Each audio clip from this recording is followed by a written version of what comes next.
นเอกตนะเดชะ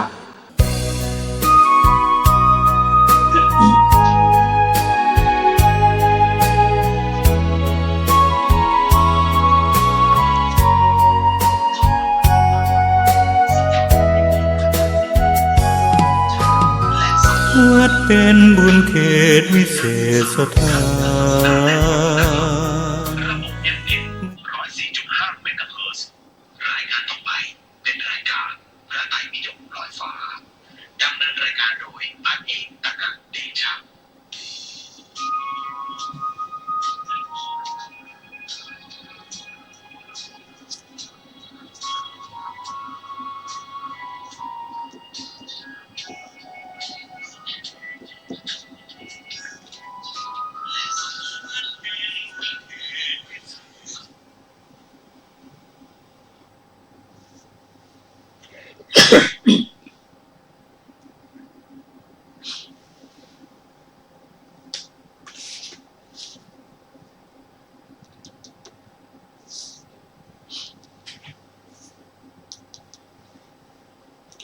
สวัสดีครับท่านผู้ฟังที่เคารพครับ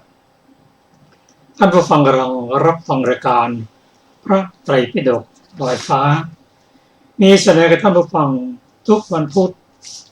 ตั้งแต่เวลา 18:20 นาทีถึง 19:00 นาฬิกาดำเนินรายการโดยกระผมพันเอกธนัทเดชะมีอาจารย์สุรภาเดชะเป็นผู้ร่วมรายการวันนี้เราก็ได้นำมาสูตรที่ชื่อว่ามูลปริยายสูตรซึ่งเราได้ศึกษามาเมื่อวันพุธก่อนวันนี้เราจะมาศึกษากันถึงรายละเอียดนะครับมูลปริยายสูตรนี้เป็นพระสูตรที่พระพุทธเจ้าได้แสดงแก่ภิกษุ500 รูปภิกษุนี้เป็นผู้ที่มีความรู้ในสมัยที่เป็นพราหมณ์ท่านก็ได้ศึกษาในธรรมของพราหมณ์แล้วได้ฟังธรรมจากพระผู้เป็นเจ้าได้เห็นว่าเป็นธรรมที่ทำให้ศึกษาแล้วก็มีความสุขความสงบโดยเฉพาะความสงบจากกามได้บวชแล้วก็เพราะที่เคยเล่าเรียนพระไตรมาได้เรียนคัมภีร์ไตรเพศมาก็มีความจำดีนะมีความเข้าใจในธรรมของพระองค์ เมื่อพระองค์แสดงธรรมได้ระดับหนึ่งนั้นพราหมณ์ทั้ง500นั้นภิกษุ500นั้นอันมาจากพราหมณ์นั้นก็คิดว่าพระพุทธเจ้ามีอะไรพระองค์ก็ตรัสสอนเราหมดแล้วแล้วเราก็เข้าใจหมดแล้วก็ทำทั้งหมดก็ไม่มีอะไรเกินจากนี้ไปแล้วเขาคิดอย่างนั้นเมื่อคิดอย่างนั้นก็มีการกระทำอีกอย่างนั้นเหมือนกันนั่นก็คือไม่สนใจในพระพุทธเจ้าเคยไปฟังธรรมก็ไม่ไปทำเคยอุปถากกันลดลงไปด้วยพระมหากรุณาธิคุณพระองค์เห็นว่าภิกษุ500ที่บวชมานี้ถึงแม้จะมีความรู้จบไตรเพศมาเรียนพระธรรมคำสอนได้ระดับหนึ่ง แต่ก็คงไม่สามารถที่จะบรรลุเป็นพระอรหันต์ได้ไม่ถึงที่สุดแห่งพรหมจรรย์เพราะอะไรก็ยังมีมานะอยู่ซึ่งมานะตัวนี้เป็นตัวกิเลสที่ละเอียดมากซึ่งอยู่ในกิเลส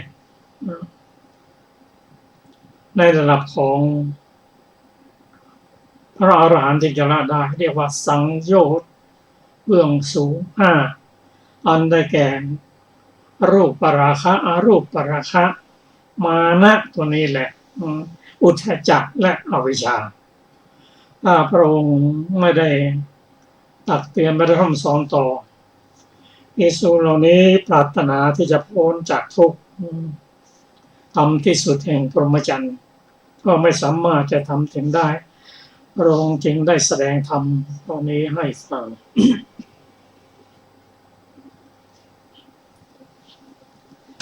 องค์ตรัสว่าดูก่อนภิกษุทั้งหลาย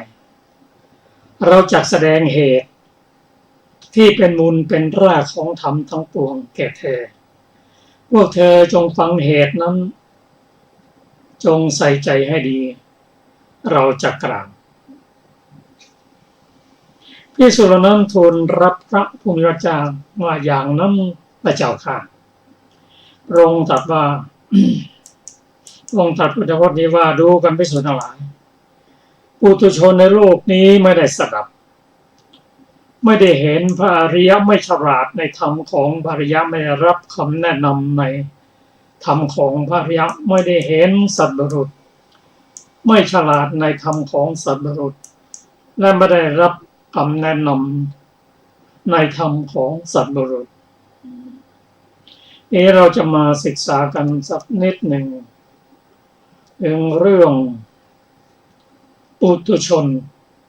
ในโลกนี้หมายถึงใครมั่ง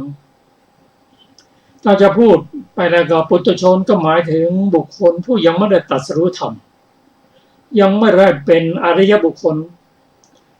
เป็นปุถุชนทั้งสิ้นแต่ได้คำว่าปุถุชนนี้แบ่งออกเป็นสองส่วนใหญ่ๆนั่นคือปุถุชนผู้หนาด้วยกิเลสกับกัลยาณปุถุชนผู้มีความรู้ความเข้าใจแต่ยังไม่ได้ตรัสรู้เป็นพระอริยบุคคลก็ได้แก่ใครมั่งเอาตั้งแต่มนุษย์ขึ้นไปเทวดารูปพรหมอรูปพรหมผู้ที่ยังไม่ได้ตรัสรู้เป็นอริยะเป็นปุถุชนทั้งสิ้นเรื่องนี้ถ้าเราได้ศึกษาพระสูตรมาหลายๆสูตรซึ่งพระองค์แสดงให้ฟัง ให้เราได้ทราบ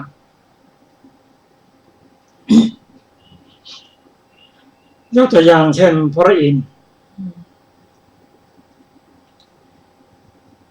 พระอินทร์นั้นถือว่าเป็นผู้ปกครองสวรรค์ชั้นดาวดึงส์ในชั้นจาตุมมหาราชิกาตั้งจะเป็นสุขเป็นใหญ่นั้นเป็นสุขเป็นใหญ่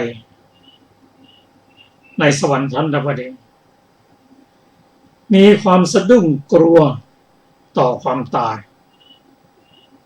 เพราะท่านยังขณะนั้นพระอินทร์ยังไม่ได้เป็นพระอริยบุคคลถึงเวลาจะสิ้นพระชนก่อน7 วันจะสิ้นพระชนก็มีสิ่งบอกเหตุเตือนรู้ว่า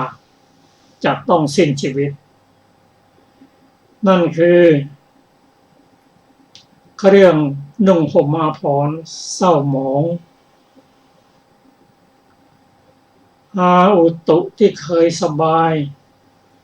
กับร้อนรุ่มจนเหงื่อแตกในแห่งรักแร้เลยบางนั้นดอกไม้ประจำพระองค์เริ่มเหี่ยวเฉาลง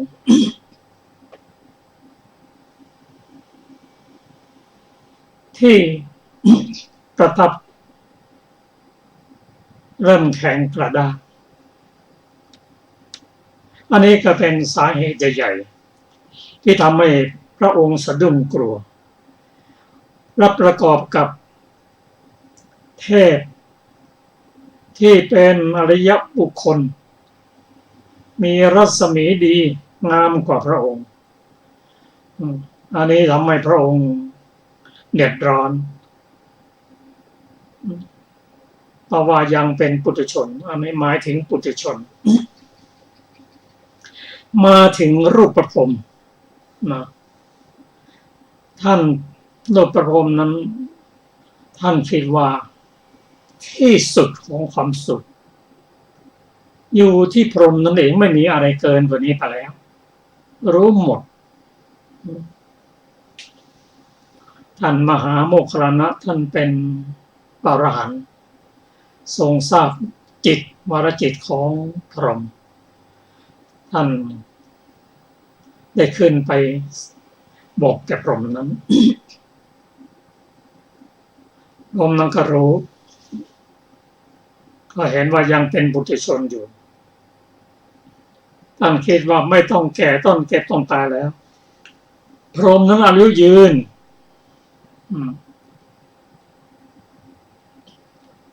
เป็นอัตมัน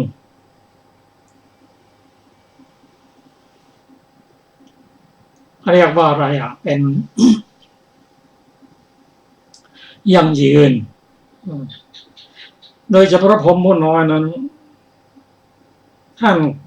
มีอายุยืนก็จริงแต่พอตายไปแล้วเกิดใหม่ก็เห็นพรหมผู้ใหญ่เราเกิดเราตายมารู้อีกครั้งหนึ่งแต่พรหมท่านนั้นท่านยังมีอายุยังไม่ตายเลยท่านจะต้องเป็นอยู่ชั่วกับชั่วกันนิรันดรเป็นอัตมันการมองเห็นอย่างนี้มองเห็นสองอย่างด้วยกันหนึ่งปุถุชนคนในโลกนี้เห็นเทวดาก็คิดว่าท่านมั่นคงเราจะมาศึกษากันสักนิดก่อนเพื่อความเข้าใจ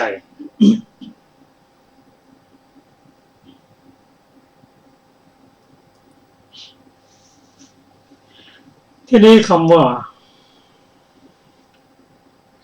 ปุถุชนในโลกนี้ไม่ได้สดับคือไม่ได้ฟังธรรมไม่ได้เห็นอริยะเขาไม่เห็นนี้มีสองอย่างเห็นด้วยตาเนื้อกับเห็นด้วยตาปัญญาในพระสูตรนี้หมายถึงตาปัญญาไม่ใช่ตาเนื้อนะตาเนื้อใครก็เห็นได้แต่ในที่นี้หมายถึงตาปัญญานั่นคือดวงตาเห็นธรรม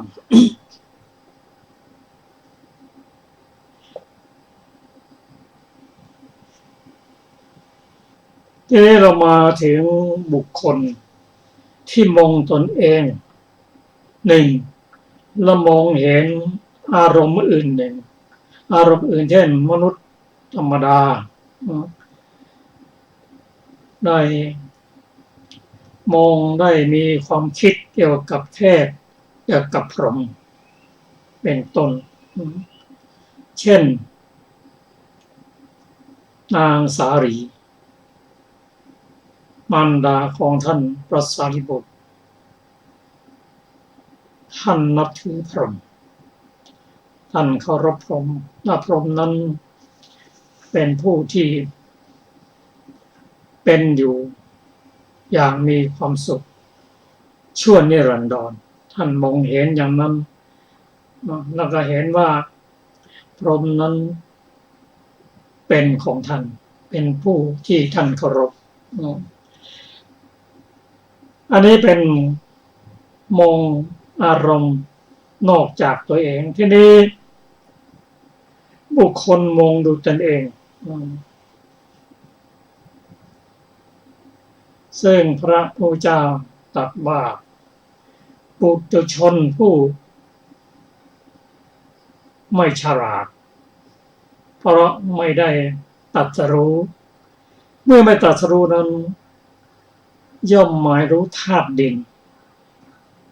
ทีนี้ธาตุดินนั้น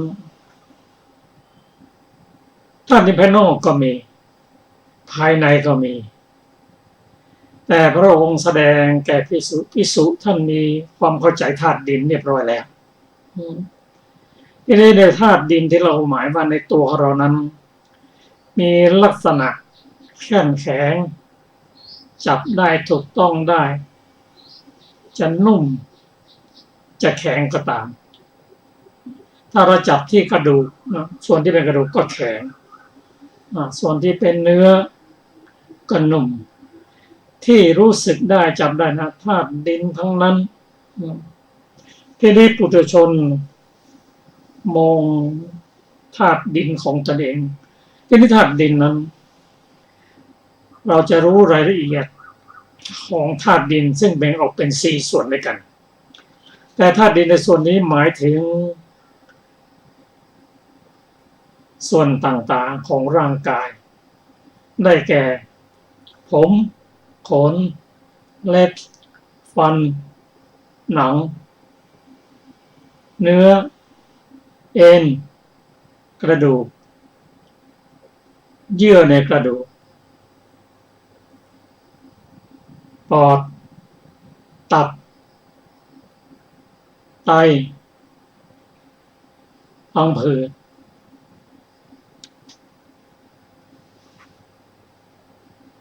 ไส้ใหญ่ไส้น้อยอาหารใหม่อาหารเก่ารวมไปถึงมันสมองด้วยทั้งหมดมี20นะครับผมอาจจะเรียนท่านไม่ครบนะมีอยู่20ด้วยกันอันนี้เป็นธาตุดินในร่างกายของเราปุถุชนนั้นย่อมหมายรู้ธาตุดินโดยความเป็นธาตุดินครั้นหมายรู้ธาตุดินโดยความเป็นธาตุดินแล้วย่อมสำคัญหมายธาตุดินแล้วก็สำคัญหมายในผมขนเล็บฟันหนังของเราว่าผมของเราธาตุดินของเรายินดียิ่งซึ่งธาตุดิน20ตั้งแต่ผมขนเล็บฟันหนังข้อนั้นเพราะอะไรที่คิดมั่นถือมั่นว่าธาตุดินของเรานั้นพระองค์ตรัสว่าเพราะเขาไม่ได้กำหนดรู้แต่คำว่ากำหนดรู้นั้นเราจะได้ศึกษาในรายละเอียดอีกทีที่นี่สำคัญหม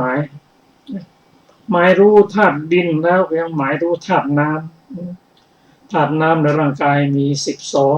12ได้แก่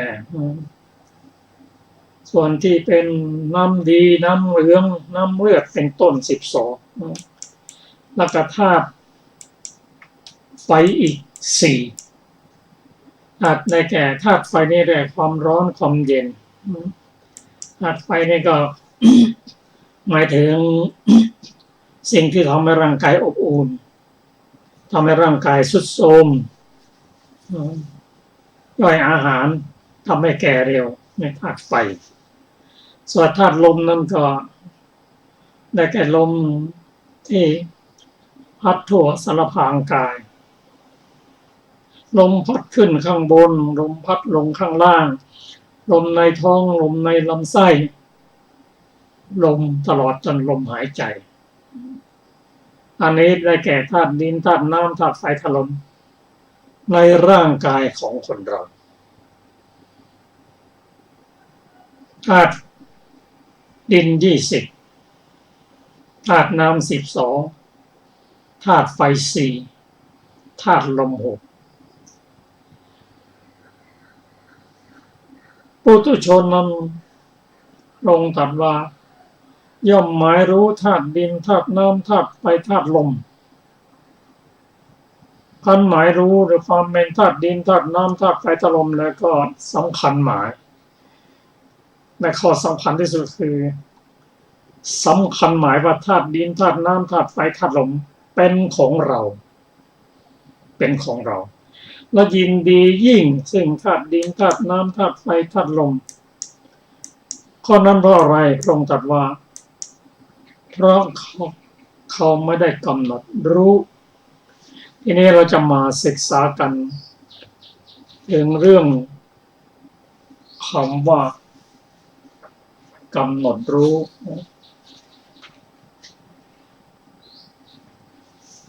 กำหนดรู้นั้นอะไรกำหนดรู้ด้วยปริญญานั้นหมายว่ารู้รอบปริญญาในทางพุทธศาสนานั้นมีอยู่3ระดับด้วยกัน1ญาตปริญญา2ตีรณปริญญา3ปหานปริญญาปหานปริญญานะครับถ้าปหานในเรานะครับเป็นพระอริยบุคคลแล้วกำหนดรู้ละหรือ กำลังกำหนดรู้ก็ตามถ้าท่านกำลังกำหนดรู้หรือกำหนดแล้วท่านไม่ได้มีความคิดเหมือนอย่างปุถุชนเพราะอะไรจริงอริยบุคคลท่านหมายรู้ธาตุดินธาตุไฟธาตุน้ำธาตุลมแต่ท่านไม่สำคัญหมายท่านไม่ได้คิดว่าธาตุดินธาตุน้ำธาตุไฟธาตุลมเป็นของท่านแล้วท่านไม่ยินดีในธาตุดินธาตุน้ำธาตุไฟธาตุลมเพราะนั้นเพราะอะไรเพราะเหตุไรพระองค์ตรัสว่าเพราะท่านเหล่านั้นได้กำหนดรู้แล้วคำว่ากำหนดรู้นี้ หมายถึงกำหนดรู้ด้วยปริญญาสามถ้าเราจะมาศึกษากันว่ากำหนดรู้ด้วยปริญญาสามนั้นได้เริ่มตั้งแต่ญาตะปริญญาคือบุคคลที่กำหนดรู้นั่นคือกำลังศึกษาปฏิบัติในด้านสติปัฏฐานสี่และวิปัสสนาท่านจึงเกิดปัญญาเพราะอะไรเพราะทำระดับนั้นผู้ที่จะศึกษาปฏิบัติธรรมนั้นท่านมีศีลดีมีสมาธิดีมีปัญญาที่พัฒนาขึ้นอยู่ตลอดเวลาขึ้นท่านจึงกำหนดรู้ด้วยญาตะปัญญานั่นคือนามรูปปริเฉทญาณปัจจยปริคังญาณและสัมมาสัญญาณอันนี้เป็นญาตะขอไปท่านผู้ฟังนามรูปปริเฉทญาณกับปัจจยปริคังญาณนั้นเป็นญาตะปริญญาซึ่งเราจะรู้ได้ก็ด้วยศึกษาและนำมาปฏิบัติสามารถที่จะแยกแยะไม่ใช่แยกแยะว่าอันนี้เป็นนามอันนี้เป็นรูปเมื่อรู้แล้วก็สามารถที่จะรู้ถึงปัจจัยที่ประกอบทำให้เกิดนามและรูปนั้นเรียกว่าปัจจยปริคังญาณเป็นหนึ่งเป็นสองในโสรสญาณเพราะฉะนั้นในเวลาปฏิบัติธรรมนั้นเราจะต้องมีศีลแปดเจริญสมาธิเจริญสติปัฏฐานจนสามารถที่จะรู้ว่าอันนี้เป็นนามอันนี้เป็นรูปแต่ไม่ใช่แยกนะแยกออกไปไม่ใช่แยกแยะอันนี้เป็นรูปอันนี้เป็นนามอย่างที่เราได้ศึกษากันว่าอย่างที่พระวิปัสสนาจารย์ได้สอนโยคีว่าโยคีเดินซ้ายย่างหนอขวาย่างหนอ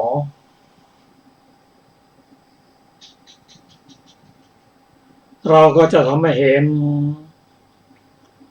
รูปกับนามชัดขึ้นเพราะจิตเป็นผู้สั่งรูปเป็นผู้ปฏิบัติตามบางทีเราไม่ได้ออกเสียงหรอกเราก็จะซ้ายย่างหนอเรานึกในใจก็ได้แต่บางทีจะพูดออกมาก็ได้พูดออกมาจากใจแล้วก็ร่างกายก็ปฏิบัติตามเรียกว่า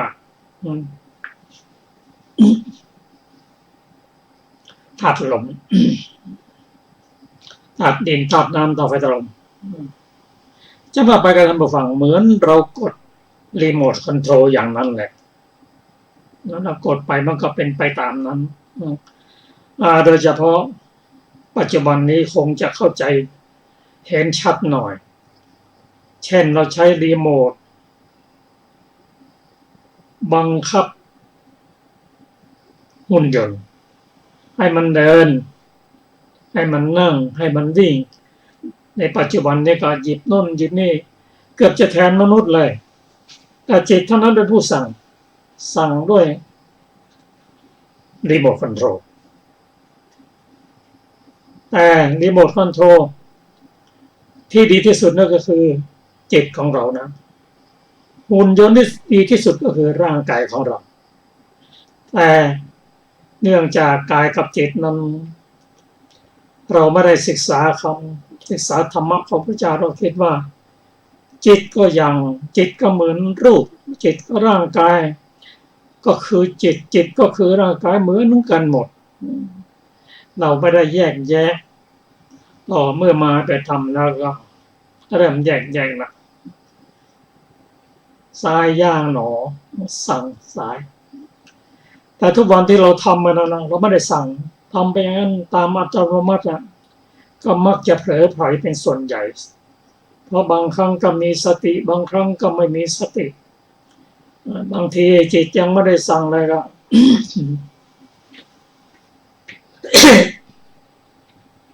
หรือจิตสั่งไปแล้วก็ไม่ได้ประเมินผล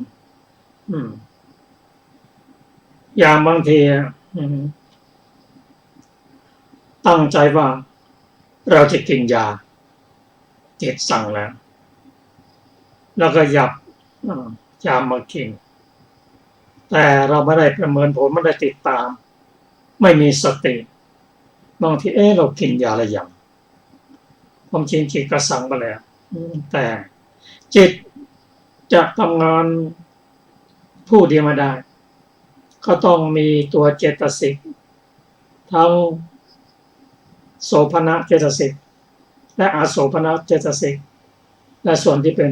ปิณกะเจตสิกร่วมทำงานด้วยอันนี้เป็นการทำงานของร่างกายและจิตใจซึ่ง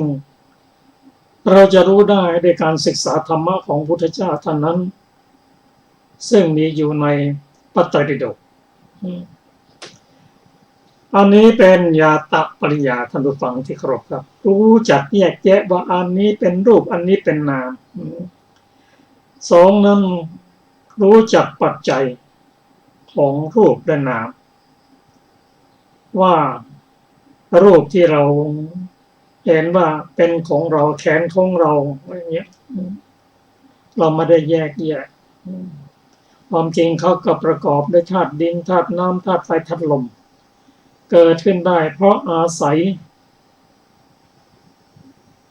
อวิชชาตัณหาอุปทานในอดีตแล้วก็ยึดมั่นว่าเป็นของเราน้ำก็เหมือนกันไม่ได้เกิดขึ้นลอยๆแม้แต่จิตที่เกิดขึ้นได้ก็เพราะอาศัยอะไรจิตคืออะไรจิตคือธรรมชาติที่รู้อารมณ์เกิดขึ้นได้เพราะอาศัยปัจจัยจิตมี6อย่างด้วยกัน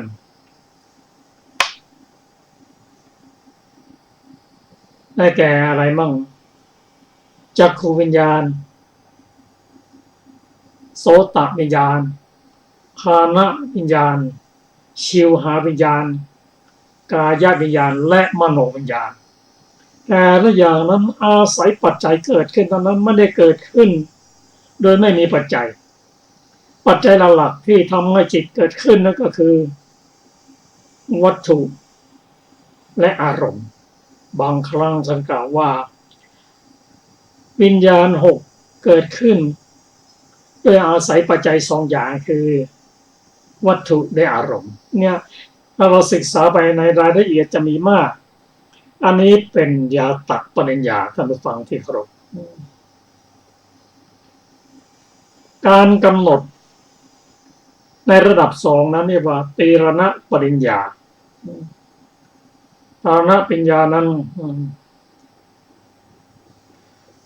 ก็รู้ถึงความเป็นอนิจจังทุกขังอนัตตา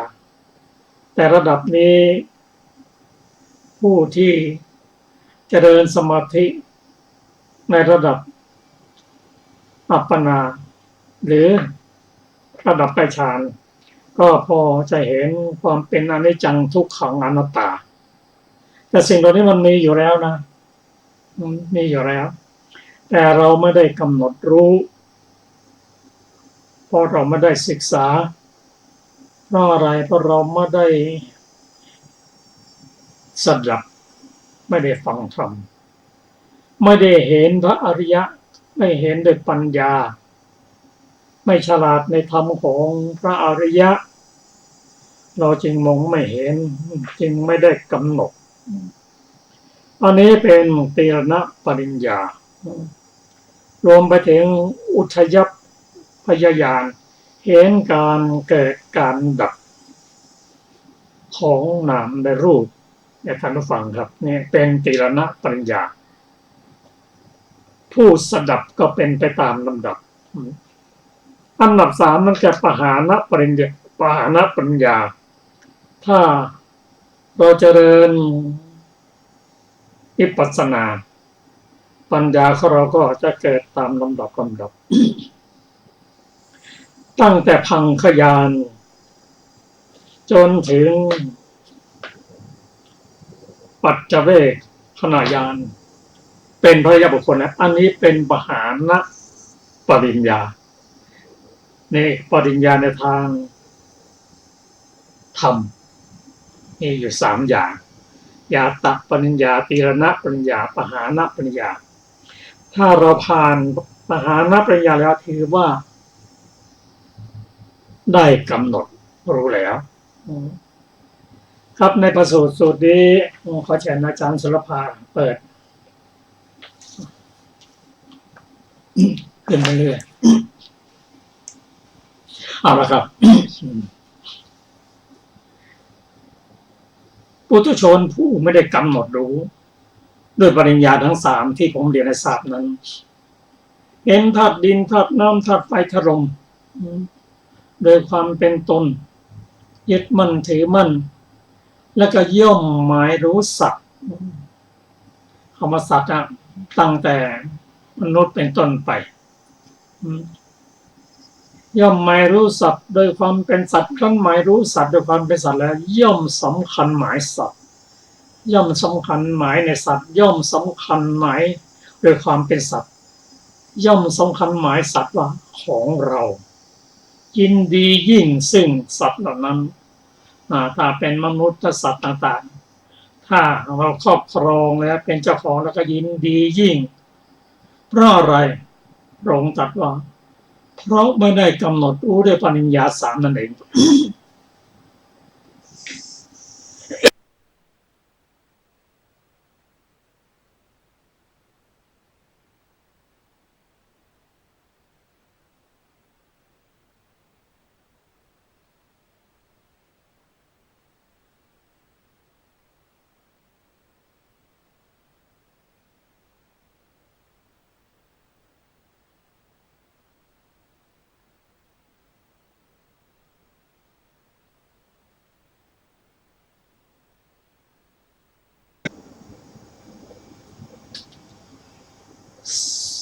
แล้วผู้ที่มี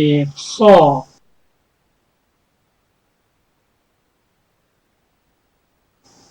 ซึ่งเสมอกับพรหมย่อมหมายรู้อภัสราพรหมอันนี้ก็เป็นพรหมระดับรูปพรหมอภัสราพรหม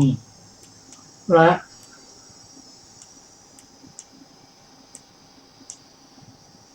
สุภกินหาพรหมซึ่งเป็นพรหมที่ได้ฌานระดับสี่นะและพรหมรูปพรหมเวหาปราพรหมไม่ได้ครับ ทุกที่ทุกอย่างหมายรู้ว่าเป็นอนันต์อสัญญีสัตว์อันนี้ก็เป็นพรหมไม่มีจิตมีแต่รูปอยู่อย่างนั้นนะพอหมดอายุแล้วก็ตกลงมาเป็นเทวดาเป็นมนุษย์หมายอย่างนั้นอะไรของเราหมดเพราะอะไรเพราะไม่ได้กำหนดรู้หรือพูดง่ายๆว่าเพราะยังไม่ได้ตรัสรู้นั่นเองแม้กระทั่งรูปพรหมซึ่งประกอบด้วยอากาสานัญจาวิญญาณัญจากิญจัญญาเนวสัญญานันสัญญาเป็นตัวเป็นตนหมด ซึ่งเรื่องนี้พระพุทธเจ้าของเราพระองค์ตรัสรู้ว่ากำหนดรู้หมดแหละแม้แต่เสียงกลิ่นรสต่างๆนั้นนะของเราหมดยึดมั่นหมดเพราะไม่ได้ตรัสรู้นั่นเองอันนี้เป็นเรื่องของปุถุชนส่วนอริยบุคคลเบื้องต่ำสามนั้นท่านควรกำหนดรู้แล้วเพราะท่านปรารถนาท่านเริ่มกำหนดรู้พอเป็นพระอรหันต์แล้วท่านกำหนดรู้หมดเพราะท่านหมดกิเลสสำคัญคือโลภะโทสะโมหะพอท่านหมดกิเลสท่านได้กำหนดรู้แล้วตัวนาเปิดเทินไปเรื่อยๆไป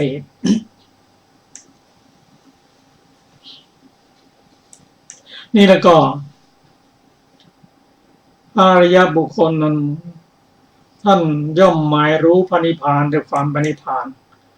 ครั้นหมายรู้พระนิพพานด้วยความเป็นนิพพานแล้วไม่สำคัญหมายในพระนิพพานย่อมไม่สำคัญหมายในพระนิพพานย่อมไม่สำคัญหมายด้วยความเป็นพระนิพพานย่อมไม่สำคัญหมายนิพพานว่านิพพานของเราไม่ยินดีซึ่งพระนิพพานคือไม่ยินดี